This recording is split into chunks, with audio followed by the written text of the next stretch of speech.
My topic is 10 things you should know about socialism, and it's basically based on my book, The Problem with Socialism. And a couple of years ago, Regnery Publishing contacted me.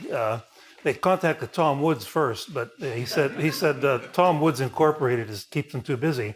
So he said, call DiLorenzo. So they called me and asked me if I could, because they had been reading these opinion polls. One opinion poll said 69% of people under 30 said they would vote for a socialist for president.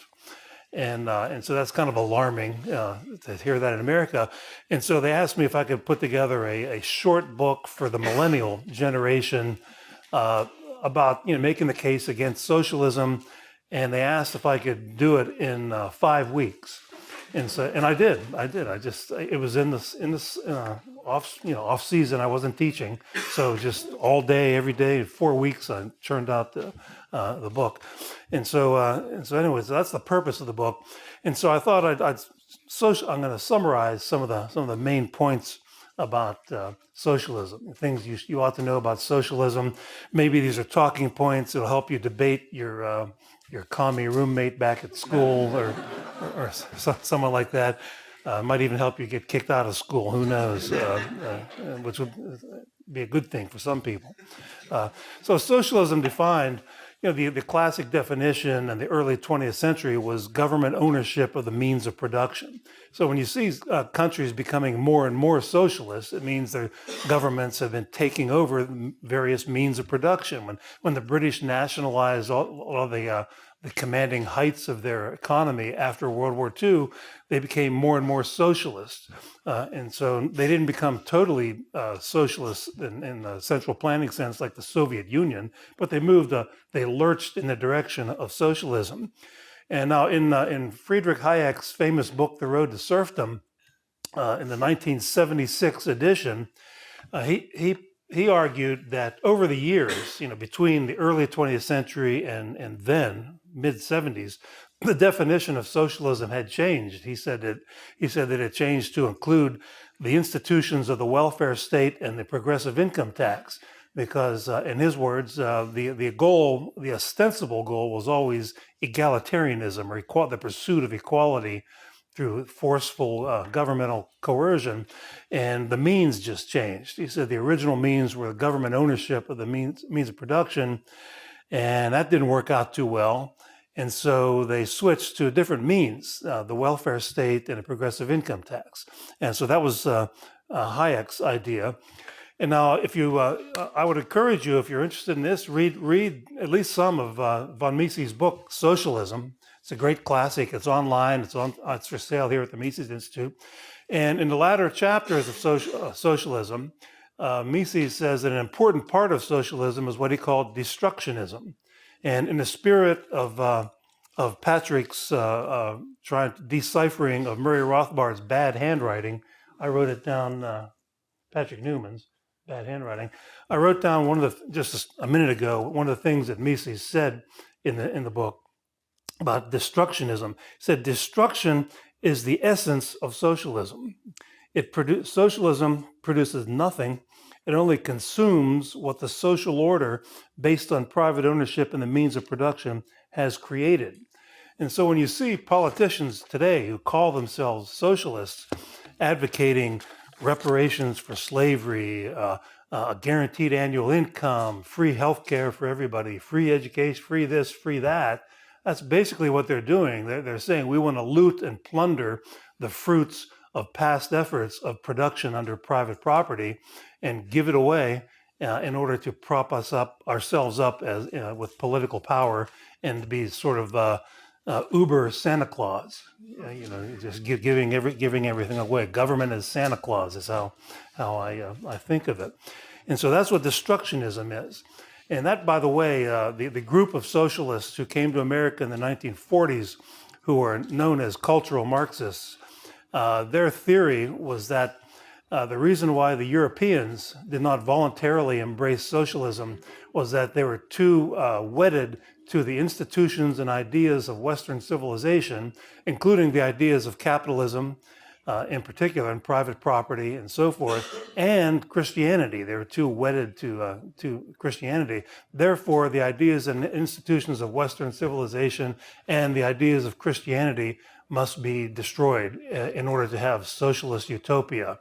And that, in my view, is why you see all these attacks on the traditional family, always on capitalism for sure, and just the tearing down of monuments and the painting over of murals and things like that. These are all attacks on the institutions of Western civilization, and it's all part of the game plan of destructionism.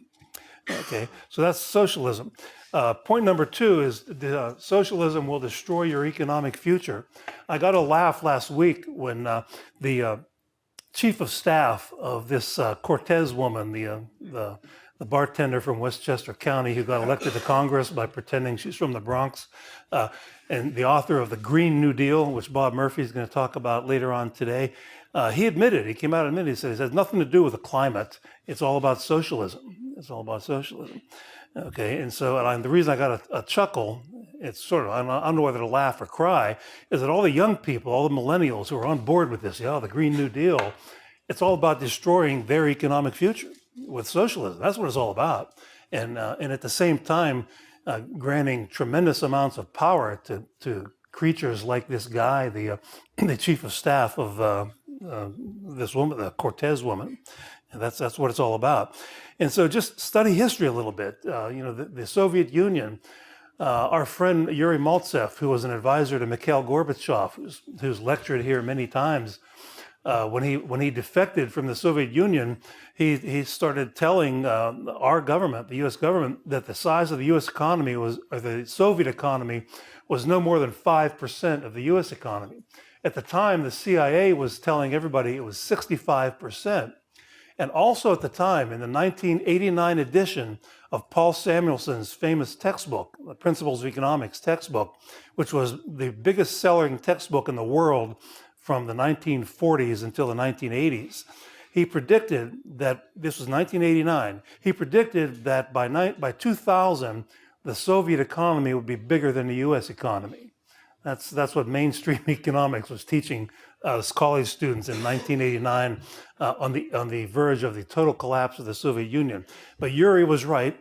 It was more like 5%. The CIA was wrong. It wasn't 65%. Country after country, Africa, after independence, they adopted Soviet socialism and central planning. Their logo was, quote, "Only socialism can save Africa." 40 years later, these African countries were poorer than they were under colonialism. Venezuela today, need I say more? There's going to be a presentation about the disaster that socialism has created in Venezuela on Saturday, and I encourage everybody to go and listen to it. England, after World War II, adopted their version of socialism, Fabian socialism.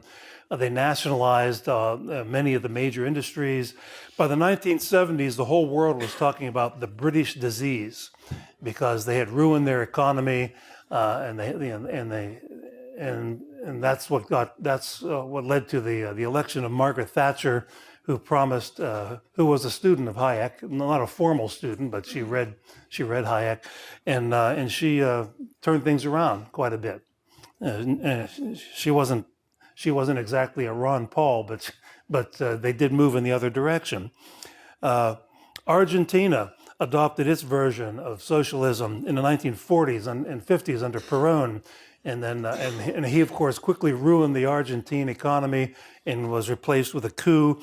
And Argentina, like all these other countries, once they destroyed the productive capacity of their country, they tried to bail themselves out by printing money. And Argentina, by the 1980s, had 12,000% price inflation. Okay, Chile, the same thing. The country of Chile adopted socialism in the 1970s. They ended up with 746% inflation and an economy that simply stood still, just destroyed it. And then they were that government was overthrown by a sort of a repressive regime after that. So not a happy history of country after country. And you might have noticed that a lot of these countries are democracies, Friedrich Bastiat wrote in his famous essay, The Law, that there's really no difference. If the government imposes a uniform policy on the whole country, a dictator can do it and a legislature can do it. So there's really no difference. You can impose socialism with a legislature like Venezuela did. You don't need dictatorship to have socialism. You don't need the Soviet Union to ruin your economy. Okay. Point number 3 is you cannot fix socialism. After Bill Clinton left office, there was one of his top economic advisors penned an article in the New York Times arguing that socialism is not such a bad idea. It just needs to be administered by smart people like us. And that's always been the argument by the left that, just the wrong people have managed socialism. Well, that ignores economics. You cannot fix it. The original explanation for why socialism is economically poisonous was the incentive problem. And, I joke with my principles of economics classes. On the first day, I tell them, here's what we're going to do. I'm going to give 7 exams during the course of the 14-week semester. I'm going to add up, and then when I get all the grades, those of you who get the low grades, I'm going to take points away from the good students who got the high grades and give you some of their points so that everybody gets a C. And I tell them, well, that's academic socialism. That's sort of an example of the incentive problem. And that's not really enough of an explanation, though. You've all learned about the calculation problem. You need private property and market prices in order to have rational economic calculation. And so that's another cause for the ruination caused by socialism. Hayek is famous for what he called the knowledge problem, the fact that it's unthinkable that a human mind or even 100 human minds working with the most powerful computer in the world could possibly possess and utilize all of the information that the millions of workers and consumers and business managers and investors and on have that they use in their daily lives. It's a pretense. He called it the pretense of knowledge. And then there's also something I would call the public choice problem involved with socialism. The way Hayek put it was, under socialism, the only power worth having is political power. That is, the way to acquire things to make yourself better off is through politics and political connection, bribery, and just plain old politics. You can't advance by educating yourself, being a producer, being an entrepreneur, serving your fellow man by providing him or her with valued goods and services. That's illegal. The government is control. You're not in control. You're not allowed to do that. And so the way to succeed is through politics. And and of course, the more and more people spend on politics, by definition, the less time they spend producing things. And so that extracts even more in terms of time and resources used for production in the direction of transferring what little wealth there is left into your pocket, you being the rent seeker, the rent seeking involved in politics. So you cannot fix socialism once you have it. Also, under socialism, there's a famous chapter in Hayek's book, The Road to Serfdom, called Why the Worst Rise to the Top. And it made me think of something that I call the sleazometer,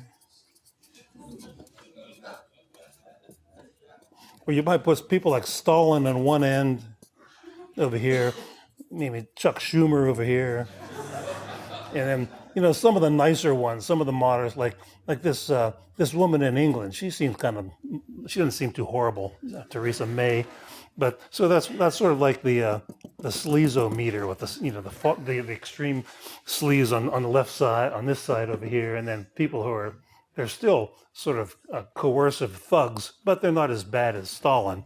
But Hayek's article is, under socialism, collectivism. He was talking about collectivism in general. It's based on using the coercive force of government to compel people to take your orders. The Mises Institute has a new T-shirt. What does it say? It says, every socialist is a secret dictator. That is certainly true. I think that's a quote from von Mises. And it's all a matter of degree. You had some of the socialist dictators like Stalin who were willing to murder tens of millions of people for merely dissenting. Okay, and Theresa May, as far as I know, hasn't done anything like that.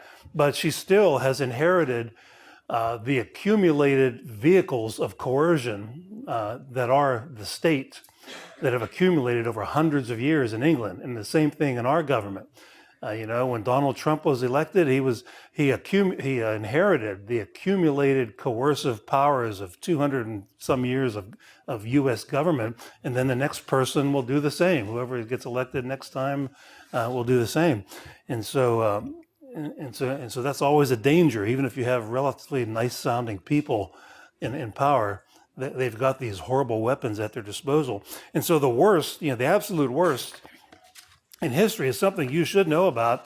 I had some students at my university once. It was like the college Republican club, and on the day when the students all put little tables out on the campus, and they were handing out flyers about them, they took a couple of them were taking one of my classes, and they had these statistics of mass murders by socialist governments, and they were handing out, and they told me that none of their classmates had ever heard anything about this. They never knew that a single person died because of socialism anywhere.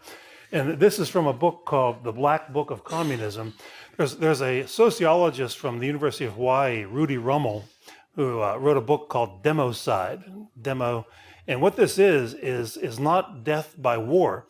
This is mass killing of people because they dissented from socialism. They did not want their property taken. They did not want to live under a tyranny. And as a result, they were murdered en masse. And these were 7 French scholars who published this book about some 20 years ago, maybe more than 20 years ago now.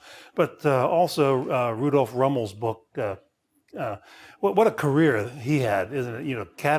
Cataloging mass killing. He spent his whole life working with statistics on mass death his whole life. He must have been pretty depressed. Wouldn't be the kind of guy you'd want to go out and have a party with. What would you talk about? So anyway, the Soviet Union, 20 million. Our friend Yuri thinks it's a low ball estimate. China, 60 million. North Korea, 2 million. Eastern Europe, 1 million. Africa, 1.7 million. And so when Hayek said the worst rise to the top, that's the sort of thing he was talking about in his day. This is in the 1940s. He was mentioning this. And so you should familiarize yourself with that. And this is not to say that Theresa May is the same as Stalin, but it's all a matter of degree of coercion, isn't it?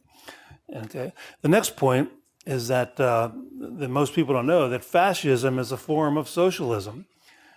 Fascism, socialism, communism, it's all the same gang as far as I'm concerned. They're all collectivists. After all, when I wrote this book, and I did lots of radio interviews, Regnery Publishing had me do 65 radio talk shows in a month. And so I was busy, 1 o'clock in the morning, I'm on the radio with a California radio station. They own several hundred radio stations, the same company, Salem Communications. And the question I've always asked is, people would ask me, isn't communism different than socialism? And the answer is no. The Soviets, the name of their country was the Union of Soviet Socialist Republics. They didn't call themselves the Union of Soviet Communist Republics. Communism was the utopian ideal that they hoped to achieve in 500 years. But in the meantime, they're all socialists. They called themselves socialists, so it's the same thing. So don't fall for that. And of course, Hayek and The Road to Serfdom point out that all the fascists of the 20th century, Mussolini, Stalin, and the rest, they all started out as socialists. And of course, the word Nazi is National Socialism. So the Russians called themselves International Socialists. The German socialists called themselves National Socialists. But they were all socialists, just a different variety of socialism. It's like, I'm a murderer who likes to use guns, and he likes to use knives. We're the same thing. We're both murderers. Guns, knives. What's the difference? And so, of course, another thing they had in common was the literature of the fascists. All attacked liberalism, classical liberalism. And these are, von Mises' book Liberalism, which is online also and also for sale at the Mises Institute. You should all read it. And these, the main points, what is liberalism? What are the main bullet points of classical liberalism? Private property, freedom, peace, equality under the law, inequality of income in a free market, limited government, and tolerance. These are the basic ideas that Mises lists there. These are the ideas that were attacked very voraciously by Mussolini himself and Hitler and the Nazis because they understood who the enemy was. These were the ideas that laid the groundwork for the acceptance of markets and capitalism and private property. Okay, you can't have capitalism and private property and markets if people don't understand the virtues of it. I guess you can have it, but it's tough. It makes it a lot tougher. And so here's a few quotes about from the horse's mouth about fascism. Here's Hayek again. Hayek noted in the Road to Serfdom. He said this: the dominant feature of Nazi Germany, he's referring to Nazi Germany, was a fierce hatred of anything capitalistic, individual profit-seeking, large-scale enterprise, banks, joint stock companies, department stores, international finance and loan capital, and the system of what they called interest slavery. They equated a bank charging you interest for a loan as slavery in general.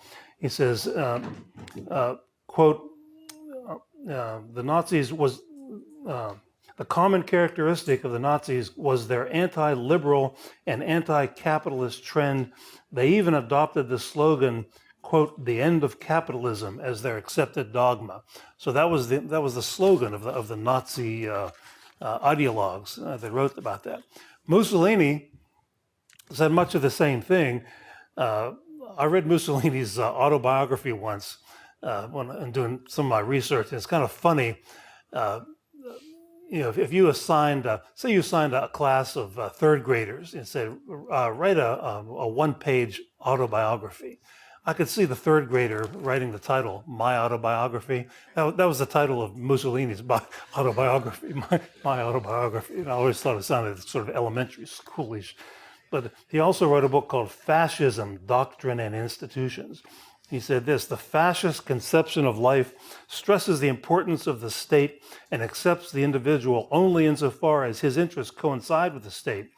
It is opposed to classical liberalism, which denied the state in the name of the individual. So that it doesn't get any more clear than that there was an attack on classical liberalism. These ideas, you had to destroy these ideas first before you could have fascism, in the words of Benito Mussolini. He also complained about, and this is a quote, the selfish pursuit of material prosperity.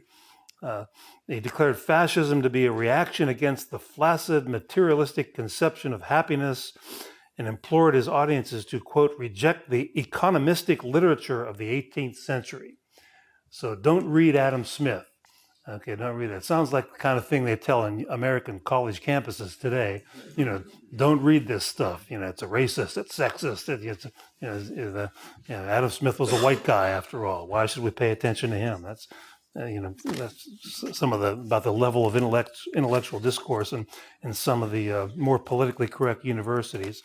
And so fascism was was a variety of socialism, and the Nazis, and Mussolini's Italy were basically socialist countries. Hayek pointed out in the Road to Serfdom that in Germany they nationalized the Nazis did about half of all industry, and then the other half was so heavily regimented and controlled and regulated that it was de facto nationalized. And that's probably the big difference between Soviet socialism and the German and the Nazi socialism, is that fascism allowed a degree of private ownership, but it was heavily controlled and dictated. What it would do would be dictated by the government, by the state. So ownership was not really private ownership, since the state controlled everything. And that is why our old friend Bob Higgs, author of the great book Crisis in Leviathan, calls the American economy today participatory fascism. He says businesses are so heavily regulated and controlled that it's like fascism was, but at least they let us vote once in a while. And so it's participatory. But Mussolini was a dictator, of course, and Hitler was a dictator, so he couldn't vote. But I guess our fascism, Bob Higgs would say, is slightly better than the Nazis and Mussolini because it's participatory. And so that's a trick politicians always play, isn't it? They want us to think that they're legitimate because, after all, we voted, which is why I never vote. One of my old essays on LouRockwell.com is entitled "Be Patriotic, Don't Vote." Okay, so that's point number 5, I guess. Point number 6 is that inequality historically is far worse under socialism than under capitalism. If you read about Venezuela today, for example, I read an article in the Wall Street Journal that said Hugo Chavez's daughter, who's in her 30s, has a net worth of about $4 billion. And as far as I know, she never started a business. I don't think she's one of the original founders of Microsoft or anything like that. And $4 billion. And the Wall Street Journal also said that the former finance minister of Venezuela, who I think they said he now lives in Switzerland, had a net worth of $11 billion. Okay, and of course, even to this day, you can read articles in the American news media about the political elite in Venezuela still living high on the hog. They have their country clubs and they have their food, and you also read about people killing dogs and cats to feed their children. The ordinary people in Venezuela. And it's always been like that. The people who ran the Soviet Union had multiple vacation homes all over the place and accumulated great wealth, and the masses were equally indigent. And country after country, you see that the African potentates who adopted socialism and became dictators after independence in the 1960s, they all lived like kings and queens, and while the people starved. And so the whole business of we need socialism to create more equality is fraudulent. It's never been true. Never been true like that. Not that equality is even a desirable thing, because of course we're all different. We're all different in thousands of different ways. And the only way you can move in the direction of trying to force equality is with a totalitarian society. And of course, you can never do that. You can never have equality because human beings are not equal. As Rabbi Daniel Lapin, who gave a talk here some years ago on this point, he said that he made the point that God made all human beings. This is a Jewish rabbi. He said God made all human beings unique, just like he made all stones unique. Stones are all different. Every stone is different. You can't find two stones that are the same. But humans can make bricks identical. We can manufacture bricks, like the bricks in a house or a building. You can make those identical. And he posed the question, do you want to think of yourself more as a stone or a brick? And that's what egalitarianism is about, is making us all into identical bricks, even if it kills us. And where's my list of mass murder there? That's always been the idea, even if it kills us. Okay. Point number 7: the income tax is the essence of socialism. The income, especially the progressive income tax. This is why in the Communist Manifesto there's a 10-point plank of the Communist Manifesto, 10 points. Point number 1 says abolition of private property. Point number 2 is a heavy progressive income tax. Okay. Now, of course, economists, the Austrians and others have studied the income tax. It increases the rate of time preference and destroys the work effort and has all these bad effects. But it has another effect as well. And I want to read a short quote about that from Frank Chodoroff. One of the great books ever written on the income tax is The Income Tax, Root of All Evil by Frank Chodoroff, which is for sale downstairs at the bookstore, I noticed this morning. And here's something he said. He said, when the progressive income tax was adopted in 1913, this is in the United States, the absolute right of private property in the United States was violated. That, of course, is the essence of socialism. Whatever else socialism is, or is claimed to be, its first tenet is the denial of private property. Well, it's in the Communist Manifesto. This is why all socialists, beginning with Karl Marx, have advocated income taxation, the heavier the better. And so that's certainly very true.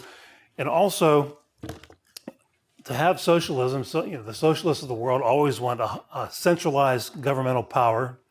They can't allow divided sovereignty or federalism or states' rights, whatever you want to call it, devolution of power. They want centralized power. And nothing in United States history anyway, nothing gave us centralized governmental bureaucracy more than the income tax and the Fed. And they both happened in the same year in 1913. And so the socialists of the world knew what they were doing, and they know what they're doing when they're so worshipful about the income tax, because it centralizes power and it basically tells you that you don't own the income that you earn. The government owns all of your income. You are a slave to the government, and the government will tell you how much of your income you are allowed to keep by setting the tax rates.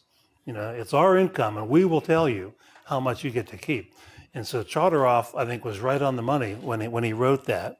And the only reason they don't, of course, make the rates even higher, they always try to maximize the rates, is they do understand that we will cheat on our taxes, and we will stop working, and we might even have an armed revolution if they steal, if they make us destitute by confiscating too much of our income.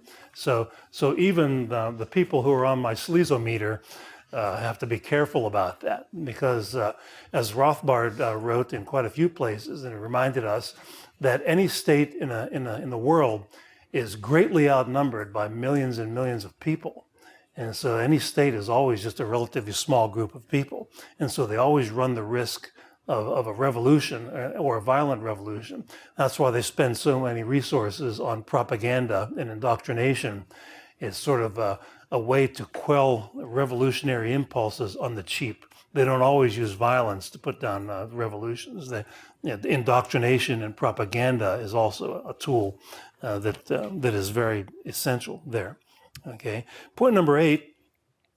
The Scandinavian countries are about as socialist as the United States is. One of the myths out there that Crazy Bernie has been spreading is that we need to be more like Sweden. We need to be more like Denmark. These Scandinavian countries are more socialist, democratic socialism. He says there's a huge difference between socialism and democratic socialism, and he usually spells huge with about 15 or 20 U's in it when you see him on television doing that. But take a look at this. This is there's something called the Index of Economic Freedom. It's published by several different groups. The Fraser Institute in Canada publishes one. Fraser.org, Fraser.org. The Heritage Foundation publishes one. This is one from the Heritage Foundation. They put together an index of economic freedom. Basically, every country in the world is ranked, and if the more, in their opinion, that you safeguard private property, the rule of law, minimal government, minimal regulations, lower taxes, you get a higher rating. And so they come up with an index number for every country. And this is the latest rankings here. The U.S. ranking is, I think the United States is 12th. And the index number is 76.8. Denmark is 76.7. So we're about as socialist as Denmark. Sweden and Finland, pretty close, pretty much the same. So we're pretty much, they're hardly can be said to be more socialist than the United States. The top ranking goes to Hong Kong, 90.2, just to give you an idea of how far away the U.S. and the Scandinavian countries are. Singapore, 89.2. I think what Crazy Bernie is referring to is Sweden in the 1950s. In the 1940s, the Swedes became sort of infatuated with fascist planning, and then fascism kind of got a bad name after the Hitler thing, and so they ditched that, but they sort of adopted their own version of socialism. They nationalized a lot of industries, very heavy taxes, big welfare state, and according to the Swedish Academy of Economics, Sweden did not create a single net new job from 1950 until 2005. So for 55 years, there was zero job growth in Sweden. And Sweden produced, let me get the statistic here. They did the same thing these other countries did. They tried to inflate their way out of the mess they had created. And in the 1980s, they had 500% interest rates in Sweden. And that's when the Swedish government began to retrench. They privatized a lot of their industries, including a big part of healthcare, and moved in the other direction. So that's why today they're pretty close to the United States in terms of their ranking. But they pretty much destroyed. They did exactly what Mises said about destructionism. They lived off the past efforts and investments and sacrifices of the great Swedish capitalists of the late 19th and early 20th century that produced a lot of great things for the world, and then ruined it basically. Okay, so the Sweden, Denmark, Finland, they have private enterprise. These are still primarily capitalist countries with a big welfare state, just like the United States. We are still primarily a capitalist country. We have private enterprises, but we have a much bigger welfare state than the Scandinavian countries do. And so it doesn't make sense to say we need to be more like them, more socialistic. We already are. We already are. Point number 9, running out of time here. Socialism has caused the worst pollution problems in the history of the world, at least the modern history of the world. After the collapse of communism in the late 80s and early 90s, all of a sudden, all these closed totalitarian societies opened up, and people could look around and learn a lot of things, including the state of the environment over there. Now, at the time, any student who had studied economics was taught that the root cause of pollution is unregulated free market competition. The story that you're all told is that industrialists will take into consideration the private costs to them. They have to pay wages and they have to pay for raw materials, but they won't take into consideration the external cost in terms of the pollution and the damage it might cause to your health or to your property or something like that. And therefore, they will produce too much, and the government needs to step in and regulate and control production to do that.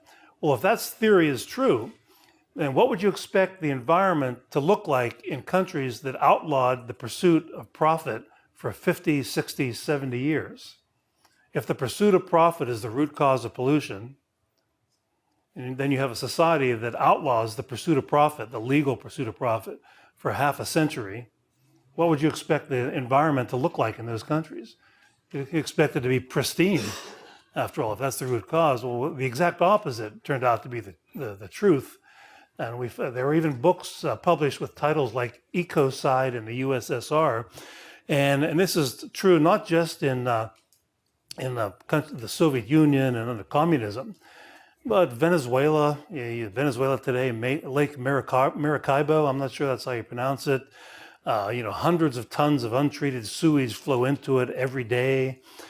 When British Petroleum had that awful accident in the Gulf of Mexico, an oil platform caught on fire, people died, they immediately set aside $20 billion to pay compensation because they knew they were going to have to pay compensation. Well, Mexico, the government of Mexico, their oil platforms catch on fire all the time. And this is the government-run business. And whenever that happens, they deny any liability. They even denied that there was an oil slick. There was one about 7 or 8 years ago, and they denied that there was any kind of oil slick or environmental damage. And then Greenpeace took a satellite image of the oil slick that was created by the Mexican government's oil platform. And so so you have a situation there where the capitalists took responsibility for the horrible accident. And then when the Mexican government has an almost identical horrible accident, I don't think anybody, certainly nobody wanted this to happen. They deny being liable at all. And so if you look at the history of what happened in the socialist countries, they ruined their Their environment's far more than anything we've seen in the United States. In Russia, the Volga River, the steamboats had signs on them saying, "Don't throw cigarettes overboard, the river may catch on fire." They almost wiped out the sturgeon population. In Poland, people with lung disease were sent to underground uranium mines as health clinics. The fire trucks would have to go through the streets several times a day in the industrial part of Poland, knocking the lead dust out of the air from the factories. I have an old friend who grew up in former Yugoslavia, and he worked for the government, so he was a government lawyer. Ivan Pongrasic, some of you, the old timers here, know who he was. His son is an Austrian school economist, and they both were. But anyway, he came to this country, but he told me once he lived in a 30th floor apartment in Zagreb, and I asked him, why 30th floor? And he said, there's no elevator in the building. And I said, what, are you a mountain climber, or what's, what, a physical fitness fanatic? What is it? He said, no, the pollution is so bad that you can't, if you're below the 20th floor, you can't open your windows because you'll die from the lead and cadmium and zinc dust that comes in your house all day long. Can't do that. And so it was pretty awful, and under socialism. And so and I have a whole chapter on that, so you can read the book. I guess the final thing I'll say is welfare harms the poor, and I'm running out of time. So socialist welfare harms the poor. So I'm going to read you one thing about. And there's a lot of literature about how the welfare destroys work incentives, causes family breakup, and so forth. And I'm going to read one thing about what an extreme welfare state in Sweden has done to the Swedish people. And this is from our friend Per Byland, who's an Austrian school economist. He's lectured here many times. He's a friend of ours. He's a Swede, but he works, I think he's at Oklahoma State University now. He said this, I'm quoting Per, when handling out benefits and therefore taking away the individual's responsibility for his or her own life, a new kind of individual is created, the immature, irresponsible, and dependent. The welfare state has created a population of psychological and moral children. The children and grandchildren of the welfare state are indoctrinated at an early age in the government schools that they have a supposed right to free education, health care, and income, and anything else they might desire. And of course, when you say that, that means somebody else has the obligation to be your slave, to work for you. And my old friend Walter Williams, when he gives one of his canned speeches, I've had him in my university several times, he kind of shocks some of the students by asking them this question. He says, what would you call a system in which one person is forced with the threats of imprisonment, kidnapping and imprisonment, to work for the benefit of another person? And it usually takes about 5 seconds for someone to say what? What would you say? Slavery, yeah. And then, of course, he describes the welfare state. And what else would you call that when the average American works until May now to pay taxes, mostly for the benefit of other people? What would you call that? And that's what the welfare state has done. And I think I have about 1 minute left if we have a question or two, or any brilliant declarations or anything like that. So on the fascism as socialism, what would you say to the people who declare, well, they had private property, they were somewhat capitalist? Well, there wasn't. They went along with it. Hayek criticized the German capitalists who themselves went along with this. And they kept their property, but they were happy to keep their property, but then they were regimented and regulated by the government. But that's not real private property. That's not real. Are you a free man if everything you do, your schedule every day is determined by me? I have to tell you where to go, what job you're going to have, how long you have to stay at work, and so forth, and how to do your job. you're not a free man in that sense. And so if you have a slave master called the state, you're not a free man. And if you have a slave master as a business person, you're not a genuinely private enterprise either. And that's basically what fascism was. Yeah, one more question, I guess we're almost out of time here. And what about socialism and culture? Well, what some people call cultural Marxism. Because these are mostly economic arguments. Yes. For example, Latin America, there isn't that much talk about economic socialism because we have Venezuela as an example. But there are a lot of movements who actually do things to promote what's so-called cultural Marxism. Yeah.